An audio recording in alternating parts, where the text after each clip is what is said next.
Sou médico de quem às vezes se fala nesse romance com palavras pouco lisonjeiras. Quem entende de psicanálise sabe como interpretar a antipatia que o paciente me dedica. Doutor S.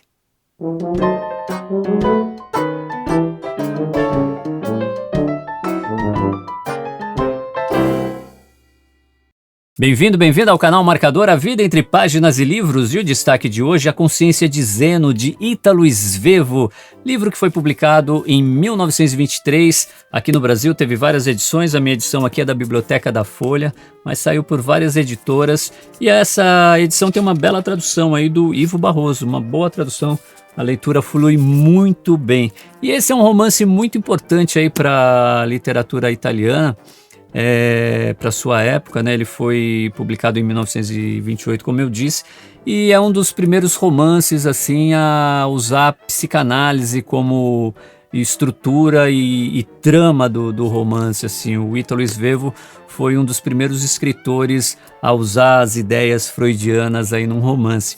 E é muito interessante, porque aqui a gente vai acompanhar a história de um cara chamado Zeno Cossini, que vive em Trieste, uma região no norte da Itália, uma cidade portuária que faz divisa com a Áustria, e a história se passa ali um pouco antes da Primeira Guerra Mundial, e o Zeno Cossini é um burguês ali da época, um bon vivant, e quando ele chega aos 60 anos de idade ali, ele vai fazer psicanálise, porque ele acha que ele tem vários problemas relacionados ao cigarro, ao fumo, problemas que ele teve com o pai, com as mulheres. Então ele vai se consultar aí com esse Dr. S, e o Dr. S, no começo do romance, a gente tem o depoimento do Dr. S dizendo que está publicando aí esses textos, essas memórias do Zeno Cossini, porque ele abandonou a terapia, então ele está publicando essas memórias e só vai dividir os direitos autorais se o paciente retornar ao tratamento, porque o Dr. S acha que ele não está curado. E o Zeno, ao contrário, acha que continua com os males todos, mas que não precisa mais da terapia. E o livro ele é dividido de uma maneira muito curiosa, porque ele tem... Cada capítulo ele vai abordar um tema, então assim, não tem uma sequência, assim, você poderia até ler os capítulos em sequências alternadas, talvez. Mas ele começa fazendo um preâmbulo ali, e depois ele vai falar... do seu primeiro problema, que é o tabaco, o fumo, que ele não consegue largar.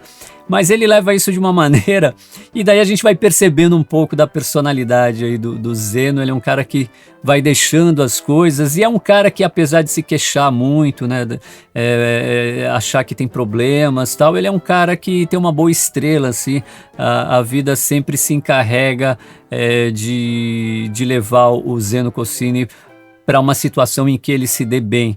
Então a gente começa aí com ele relatando a sua experiência com o tabaco, tentando se livrar, né, do cigarro, mas é engraçado que ele marca ali, hoje esse vai ser meu último cigarro, mas ele aproveita aquele cigarro de uma maneira tão, assim, ele usufrui tanto daquele último cigarro, que dá a impressão que ele está sempre arrumando uma desculpa para fumar com prazer o último cigarro, e não consegue largar mesmo o vício do cigarro, e vai ali postergando isso.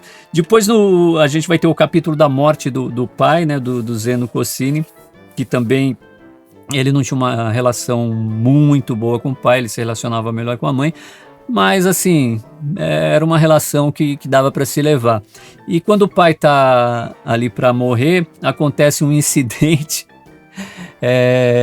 na hora da morte do pai, que vai deixar o Cossini mais encanado ainda com essa relação que ele teve com o pai dele nesse incidente. E o pai também, quando estava para morrer, disse para ele: olha, você não é muito bom nos negócios, então os negócios vão continuar na mão de um administrador, e você se reporta a ele, né? E isso já deixa ele também bem injuriado e tal, mas ele não era um cara também muito afim de trabalhar, e e tinha grandes aspirações para ser um comerciante ou coisa assim. Então, para ele, a vida continua seguindo de uma maneira tranquila, com dinheiro, não vai passar grandes apertos. Depois do capítulo aí da morte do pai, a gente vai ter, eu acho que a história mais hilária aqui do Zeno Cossini, que é a história do casamento dele.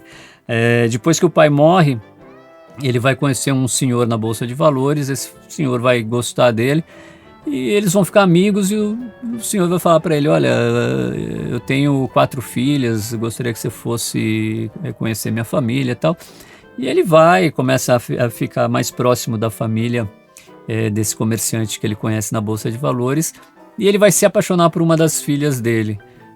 Só que essa filha não vai querer nada com ele.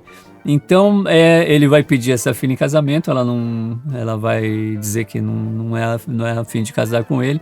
Ele vai pedir as outras filhas em casamento, até que uma aceite se casar com ele. E eu acho que essa é a parte mais engraçada aqui do romance, porque por mais que ele ache essa filha que aceitou casar com ele a mais feia, ela era estrábica e ele não achava nada de bonito nela, mas no fim o casamento dele com essa filha vai ser um bom casamento burguês, né, para a época. E é uma história sensacional. Eu acho que o melhor capítulo do livro aqui está no casamento do Zeno Cossini. Depois a gente tem A Mulher e a Amante.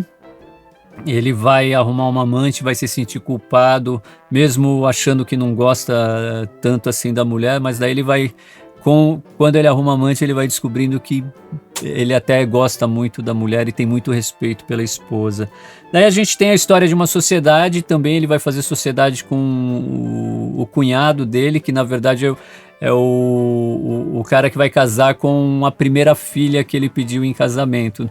Ele vai ter uma certa, né, o cara é um certo rival dele, mas eles vão ficar amigos, vão se tornar sócios ali numa empresa. Essa empresa também não vai dar muito certo, mas o Zeno sempre vai se dar bem, vai se dar muito melhor do que esse cunhado que acabou casando aí com a mulher que ele queria casar, e ele acha que esse cara se deu melhor que ele, mas ele está sempre se dando melhor na história. E no final a gente tem uma espécie de um diário chamado Psicanálise aí, onde ele vai dizer que ele não se curou coisa nenhuma, e daí ele vai dizer o que ele realmente acha de todas as dores, de todos os problemas da humanidade, e qual seria o fim para tudo isso, ou qual será o fim desses problemas todos. É um romance sensacional, e depois eu descobri aqui também na biblioteca da Folha, né, nessa coleção que eu tenho aqui, um outro autor que também usou as teorias freudianas para fazer um romance chamado Breve Romance de Sonho, que é mais um que eu vou colocar também aqui na minha lista de leituras, do Arthur Schnitzler. Deve ser assim que se pronuncia aí o sobrenome do Arthur Schnitzler. E parece ser um livro também bem bacana, futuramente vou estar falando aqui no canal. Mas a dica de hoje então fica para esse livro aqui do Svevo, esse que é o terceiro romance do Ítalo Svevo, e é maravilhoso. A escrita dele é sensacional, é cheia de ironia, né? Ele na verdade ele está tratando a psicanálise aqui de uma maneira bem irônica, e está tratando um pouco também dessa vida burguesa, né, desse período aí do começo do século passado. Está tratando isso também de uma maneira bem crítica, e vale a pena, é uma boa leitura, mais uma indicação para você aqui do canal Marcador, tá certo? Espero que você goste aí da leitura, e se tiver alguma para me indicar, fique à vontade, deixe seus comentários. Se ainda não é inscrito no canal, inscreva-se e apresente para os amigos. Essa então é a dica de hoje, o livro do Ítalo Svevo, A Consciência de Zeno. Agradeço mais uma vez aí a sua participação, a sua audiência aí do outro lado, e a gente se fala semana que vem. Até!